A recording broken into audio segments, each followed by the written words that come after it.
নমস্কার বন্ধুরা, আজ আমি আপনাদের পাবদা মাছের একটা লোভনীয় রেসিপি করে দেখাবো। আপনারা তো অনেকে অনেক রকমভাবে পাবদা মাছ রান্না করে খান, তবে আজ আমি কিভাবে বানাই সেটাই আপনাদের সাথে শেয়ার করব। প্লিজ বন্ধুরা, ভিডিওটি একটা লাইক দিয়ে ফুল ওয়াচ করুন। মাছগুলো কিন্তু আমি আগে থাকতে পরিষ্কার করে ধুয়ে নিয়েছি। সবসময় পাবদা মাছের সর্ষে দিয়ে রান্না করে মুখে একই রকম স্বাদ লেগে থাকে, তাই আজ আমি আপনাদের একটু ভিন্ন স্টাইলে পাবদা মাছটা রান্না করে দেখাবো, যেটা খেতে কিন্তু অসাধারণ স্বাদের হয়। প্রথমে আমি মাছগুলোর ভিতরে দিয়ে দেব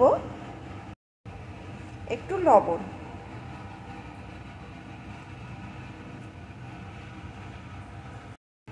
একটু হলুদ গুঁড়ো,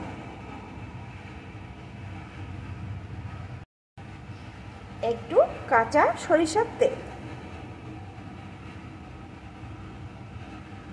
এখন ভালো করে মাছগুলো আমি মাখিয়ে নেব। সুন্দর করে মাছগুলো এখানে আমি মাখিয়ে নিয়েছি। এখন আসুন রান্নাটা শুরু করা যাক। রান্নার জন্য কড়াই আমি পরিমাণ মতো সর্ষের তেল বসিয়ে দিয়েছি। তেলটাকে ভালো করে আমি গরমও করে নিয়েছি। এখন লবণ, হলুদ আর কাঁচা সর্ষের তেল মাখানো পাবদা মাছগুলো এর ভিতরে দিয়ে প্রথমে ভেজে নেব।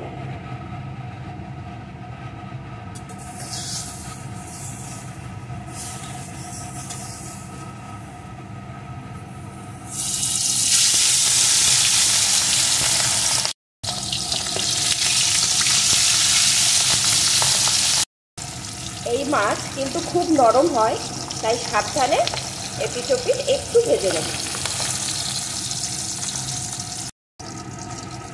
মাছ দুটো এপিটোপিট আমি ভেজে নিয়েছি। এখন এই দুটোকে তুলে নেব, নিয়ে আরও বাকি মাছগুলো একইভাবে ভেজে আমি ফিরে আসছি। সব কপিস মাছ আমি ভেজে তুলে নিয়েছি। এখন এই তেলের ভিতরে আমি দিয়ে দেব 1 চিমটি হিং। আজ কিন্তু আমি হিং পাবদার একটা লোভনীয় রেসিপি করব। সামান্য 1 চুটকি হিং দিয়ে দিলাম। সাথেই দিয়ে দেবো একটু পেঁয়াজ কুচি। এখন পেঁয়াজ কুচিটাকে একটু ভেজে নেব। পেঁয়াজ কুচিটা একটু ভেজে নিয়ে এর ভিতরে আমি দিয়ে দেবো 1 টেবিল চামচ কম রসুন বাটা। এটাকেও একটু পেঁয়াজের সাথে ভেজে নেব।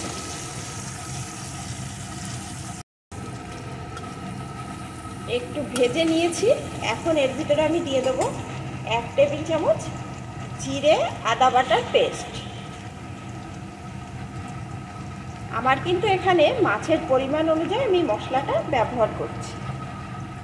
সাথেই দিয়ে দেব 2 টেবিল চামচ মতন কাঁচা লঙ্কা আর নারকেল একসাথে পেস্ট করে রেখেছিলাম, সেটা দিয়ে দেব। একটু লঙ্কা গুঁড়ো, ঝালের পরিমাণটা কিন্তু আপনারা আপনাদের স্বাদ অনুযায়ী দিয়ে নেবেন। কাঁচা লঙ্কা বাটা দিয়েছি, আর লঙ্কার গুঁড়োটাও আমি আমার পছন্দ অনুযায়ী দিয়ে দিলাম। পরিমাণ মতো হলুদ গুঁড়ো, স্বাদ মতো লবণ।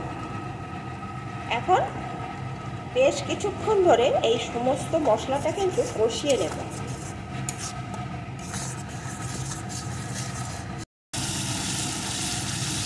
এই মশলাটা কিন্তু সুন্দরভাবে কষিয়ে নিতে হবে। মশলাটা যত ভালো কষিয়ে নেওয়া হবে, রান্নার টেস্ট কিন্তু ততটাই ভালো আসবে। মিডিয়াম টু লো আছে এইভাবে নাড়িয়ে নাড়িয়ে মশলাটা আমি সুন্দরভাবে কষিয়ে নেব। দেখুন বন্ধুরা, মশলাটা কিন্তু কষিয়ে নিতে নিতে উপর থেকে তেল ছাড়তে শুরু করেছে। আরও কিছুক্ষণ আমি এইভাবে মশলাটা সুন্দরভাবে কষিয়ে নেব।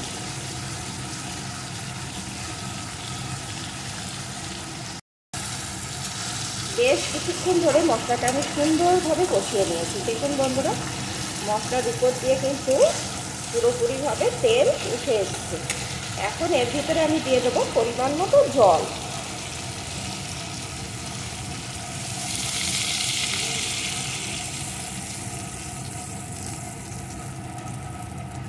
এখন একটু ফুটিয়ে নেব।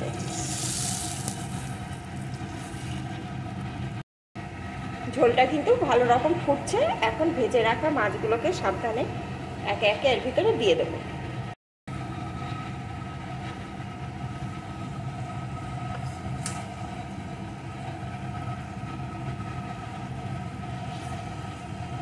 এখন আরও কিছুক্ষণ ফুটিয়ে নেব।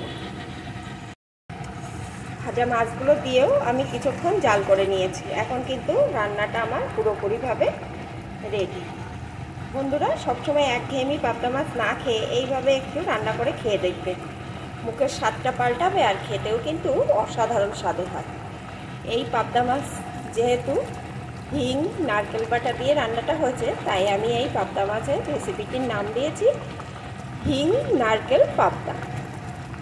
বন্ধুরা, আমার রেসিপিটি আপনাদের কেমন লাগলো প্লিজ কমেন্ট করে জানাবেন। ভালো লাগলে অবশ্যই একটা লাইক দিয়ে দেবেন। আর এইভাবে খেয়ে কিন্তু আমাকে অবশ্যই জানাবেন আপনাদের কেমন লাগলো। এখন এটা রেডি, আমি নামিয়ে নেব।